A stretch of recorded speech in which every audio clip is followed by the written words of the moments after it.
छात्रों, प्रश्न है बाजार में उपभोक्ता का शोषण, उपभोक्ता अधिकार व उपभोक्ता अधिनियम 1986। तो ये उपभोक्ता अधिनियम 1986 जो कानून बना था उपभोक्ताओं के लिए, ये कोपरा के नाम से भी जाना जाता है। देखते हैं बाजार में उपभोक्ता का शोषण कैसे होता है और इस शोषण से कैसे बचा जा सकता है। तो आप लोग भी बाजार जाते हैं, विभिन्न प्रकार की वस्तुएं खरीदते होंगे और आपने देखा होगा कि दुकानदार की वस्तु खराब है, फिर भी वो इतना बढ़ा चढ़ा के अपनी वस्तु को बताता है, तो खराब वस्तु भी हमें सौंपने का प्रयास करता है ज़बरदस्ती।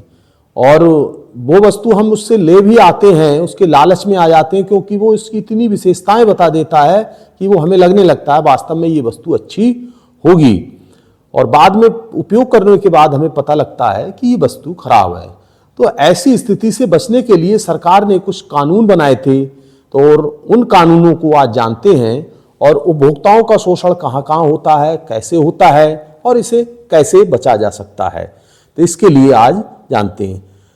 उसने बाजार में उपभोक्ता का शोषण, कोई भी वस्तु हो लेकिन उत्पादक, व्यापारी और दुकानदार, ये तीनों लोग मिल जाते हैं, तीनों की एक श्रृंखला है, एक दूसरे के पास वस्तु पहुंचती है और तीनों इसमें मुनाफा कमाते हैं।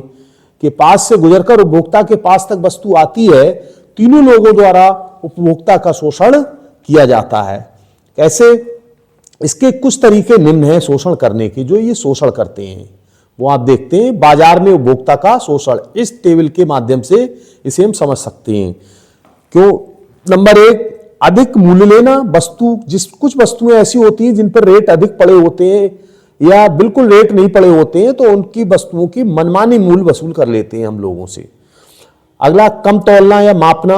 ये तो आप जानते ही होंगे, बाजार में बहुत सी वस्तुएं ऐसी हैं जिनके एक तो बाट नकली होते हैं और मापक यंत्र जो होता है वो होता है, लेकिन उसमें भी गड़बड़ी ये लोग कर लेते हैं। तो माप तौल तो कम करते हैं अधिक मुनाफा कमाने के लिए। कौन? व्यापारी, विक्रेता। इस तरह से ये भी एक उपभोक्ता का शोषण है। और घटिया सामान, घटिया से घटिया सामान, कभी कभी ऐसा होता है एक्सपायरी डेट का सामान है और हमें सौंपने का प्रयास करते हैं, तो हम जल्दबाजी में हम लोग नहीं देखते, वो सामान ले आते हैं, तो अब चूंकि एक्सपायर हो गया तो उनका बेकार हो गया, तो उसमें बेकार चीज से भी मुनाफा कमा लेते हैं। अगला, मिलावट करना। कुछ वस्तुएं ऐसी हैं जो उनमें अन्य वस्तुओं को मिला दिया जाता है और सस्ती वाली वस्तुएं मिलाते हैं और अधिक मुनाफा कमाने का प्रयास करते हैं और मुनाफा कमा भी लेते हैं, क्योंकि वो सस्ती वस्तुएं होती हैं। मान लीजिए कुछ छोटी सी चीज ले लें, दूध में पानी का मिलाना, पानी बहुत सस्ता है, या अन्य वस्तुओं में कुछ सस्ती वाली चीजें मिला देना। जैसे घी होता है, घी में डालडा घी मिला दिया तो देसी घी बहुत महंगा है और डालडा घी सस्ता होता है, तो उसमें भी वो अधिक मुनाफा कमा लेते हैं। अगला, झूठे दावे करना। बहुत ज्यादा अपनी बात को बढ़ा चढ़ाकर वस्तुओं के लिए कहना, तो ये झूठे दावे करना। अनुचित विज्ञापन। विज्ञापन कुछ इस तरह से तैयार कर लेते हैं कि वो जो है वस्तुओं को इतना बढ़ा चढ़ाकर बताते हैं और वास्तव में उपयोग करने के बाद उपभोक्ता को पता लगता है कि वस्तु में ऐसा कुछ भी तो नहीं है जितने उसने विज्ञापन में दर्शाया गया है। लोग लालच में फंस जाते हैं और उन वस्तुओं को खरीद लेते हैं, तो हमें इन चीजों को ध्यान रखना चाहिए। अगला, अधूरी व गलत जानकारी देते हैं। उसमें वस्तु की जानकारी पूरी नहीं देते और हम लोग भी उसमें जानकारियों को पढ़ने का प्रयास नहीं करते। कुछ कंपनियां भी ऐसी हैं, मैंने खुद देखा डिब्बों पर जो ऐसी जानकारी है जो उसके लिए प्रभावित करेगी वस्तु के लिए, तो वो क्या करते हैं, उसको इतना छोटा छोटा लिखते हैं कि व्यक्ति पढ़ ही ना पाए। आज के समय में लगभग 30-35 साल से ऊपर के व्यक्तियों की आईसाइट वीक हो चुकी है, और वीक होने के साथ इतना छोटा लिखा हुआ नहीं पढ़ पाते हैं, तो ना पढ़ने का प्रयास करते हैं। तो ऐसी स्थिति में उसका भी लाभ कमा धोखेबाजी कर देते हैं। अगला है सुरक्षा नियमों की अवहेलना। सुरक्षा के नियमों की अवहेलना की जाती है क्योंकि कुछ वस्तुएं ऐसी हैं जिनकी सुरक्षा बहुत जरूरी है। जैसे आप एक प्रेशर कुकर देख लीजिए, तो कंपनी जो है प्रेशर कुकर के यदि वाल्व ऊपर सेफ्टी वाल्व होता है वो खराब लगा दे, तो कुछ लालच में, ज्यादा पैसे नहीं बचा सकता लेकिन कुछ पैसे बचा लेते हैं, और लालच में खराब सेफ्टी वाल्व लगाने से कुकर एक प्रकार से बम विस्फोट कर जाएगा, फट जाएगा और लोग आसपास घायल हो जाएंगे, बड़ी दुर्घटना भी हो सकती है। तो ऐसी स्थिति में इनको भी ध्यान में रखना चाहिए। अगला, अनुचित विज्ञापन। अनुचित विज्ञापन करके और वस्तुओं को बड़ा चढ़ाकर बताकर और अधिक मुनाफा कमा लेते हैं। अगला, कृत्रिम अभाव या जमाखोरी। कृत्रिम अभाव या जमाखोरी ये होती है, ये बड़े बड़े व्यापारी हैं या दुकानदार लोग हैं, ये वो जमाखोरी कर लेते हैं वस्तुओं की। जब वस्तुएं किसान या उत्पादक के पास से आती हैं तो कम दामों पर होती हैं और बाजार में उसकी जमाखोरी हो जाती है। तो वस्तुओं की जब डिमांड आती है तो वस्तुओं के रेट अपने आप बढ़ते चले जाते हैं, क्योंकि वस्तुएं बाजार में उपलब्ध नहीं है, क्योंकि उनकी जमाखोरी हो गई है। तो इस तरह से ये लोग अधिक मुनाफा कमाते हैं और उपभोक्ताओं का शोषण करते हैं।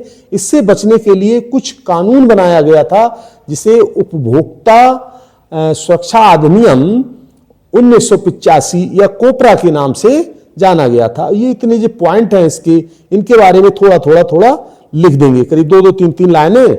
जैसे मैंने आपको समझाया है उसी तरह आप अपनी भाषा में लिखने का प्रयास करेंगे तो ये क्वेश्चन आपका कंप्लीट हो जाएगा। मैंने इधर लिख के भी दिखाया है इसमें।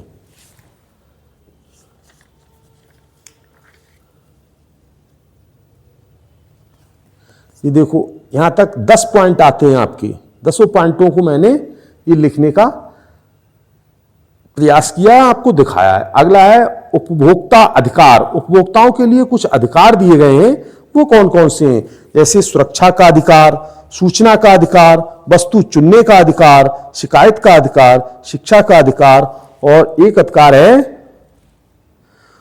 उपभोक्ता प्रशिक्षण का अधिकार। ये सारी व्यक्तियों को जानकारी होनी चाहिए और हम इस जागरूक हो जाएंगे तो हम व्यापारियों और विक्रेताओं के द्वारा ठगे नहीं जाएंगे और अच्छी चीजें बाजार में खरीद सकेंगे और उसमें सही दाम पर, वरना ऐसे ही यूं ही ठगे जाते रहेंगे जिससे हमारा बहुत नुकसान होगा उसमें। तो और इसमें अगला एक प्रश्न और आता है, उपभोक्ता अधिनियम 1986। उपभोक्ता अधिनियम 1986। तो देखो, उपभोक्ता अधिनियम 1986 क्या है, जिसे कोपरा कानून के नाम से जाना जाता था और यह परीक्षा में भी आ जाता है। कोपरा कानून क्या है, तो इसे देखते हैं। उपभोक्ता अधिनियम की उपयोगिता उपभोक्ताओं को शोषण से बचाने के लिए थी, तो इसीलिए इसका नियम का निर्माण किया गया और इसमें उत्पादक, विक्रेता, व्यापारी तीनों मिलकर धोखाधड़ी करते थे। किसके साथ? उपभोक्ताओं के साथ धोखाधड़ी करते थे और जिससे उपभोक्ताओं को बहुत अधिक नुकसान होता था। तो इसे बचाने के लिए कानूनी सुरक्षा प्रदान की गई उपभोक्ताओं के लिए, और इसमें 3 प्रकार की जो है न्यायालय बनाए गए, एक राष्ट्रीय, राज्य और जिला। तो राष्ट्रीय स्तर पर राष्ट्रीय न्यायालय और अदालत कही गई, और राज्य स्तर पर राज्य अदालत, और इसके बाद जिला स्तर पर उसे जिला मंच कहा गया था। जिला स्तर पर इसे जिला मंच कहा गया। 1986 में बना यह कानून कोपरा के नाम से जाना गया। कोपरा के नाम से जाना गया। तो कभी कभी ऐसे भी पूछ लेते हैं केवल कोपरा कानून क्या है, तो भी आप यही लिखेंगे और इसके बारे में ये डिटेल से क्वेश्चन आ सकता है, परीक्षा में आता भी है, लगातार आता रहा है, तो आप इसे आराम से तैयार कर लें। बहुत आसान भाषा में प्रस्तुत किया गया है। और चैनल को सब्सक्राइब करें, लाइक करें, शेयर करें। धन्यवाद।